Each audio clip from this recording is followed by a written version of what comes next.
ده تبع السمسم. ده القمع بيبقى سايب. في حاله انقطاع الكهرباء ولا اي حاجه انا بشيل بالشكل ده كده. عشان ما تتمليش سمسم والكهرباء قطعه. ايوه. فهمت ايش النقطه هاي؟ هاي سمسم مقشر وعادي ولا سمسم مقشر ومتحمص. اللي مقشر قشره بتسويه ولا؟ اللي فيه قشر بينزل الطحينه خشنه، ما بتبقاش في نفس درجه النعومه بتاعت دي كده.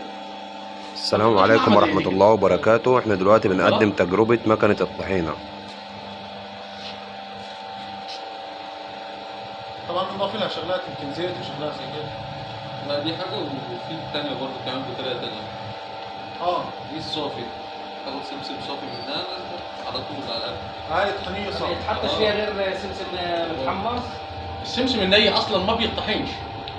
ايوه. بتشتغل على الكهرباء العادية 220 وبتطحن 30 كيلو في الساعة. اي حاجه نيه ما بتطحنش، بتتعجن عجن. طب هي مسمنات ولا احجار؟ ليه؟ نار ولا احجار. ما هنفتحها دلوقتي ونشوف كل حاجه. طيب السؤال هو انا دلوقتي الطحينة كم طريقة؟ الطريقة دي في طريقة الكيلو كم بيطلع؟ طريقه دي ايه؟ انا بسمع انه في طرق بيعملوا فيها الطحينة. دي الطريقة الصحيحة صح؟ دي الصح. الطريقه الثانيه بقى لو انت عايز تعمل ايه؟ تضيف زيت ودقيق. وش يعني؟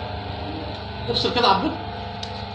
بص يا باشا، النسبه بنسبه كيلو الطحينه الخام دي بياخد نص كيلو دقيق ونص كيلو زيت، يعني اضافات 100%. بيديك 2 كيلو. بيديني 2 كيلو. كيف بس بصير هذا اللي في السوق اللي موجود في السوق. هذا اللي احنا شغالين بيها السوق. وهو بيعرف يشتغل على المكنة دي عادي. لان ده النهارده وصل هنا في مصر 46 جنيه الكيلو. هسه بتحط انت من مثلا كيلو سمسم كم بنزل طحينه؟ كيلو ما بيطلعش في المكنه زي اي حاجه بتطحن او تتفرم. انا حطيت لها كيلو دلوقتي. بتطلع كيلو؟ بتطلع كيلو. هيروح فين؟ مفيش اي هالك فيه. يعني كيلو على وزن الطحينه؟ بينزل كيلو طحينه. هنفتحها من جوه. هنفتحها من جوه وهنشوف الايه؟ شكلها من جوه.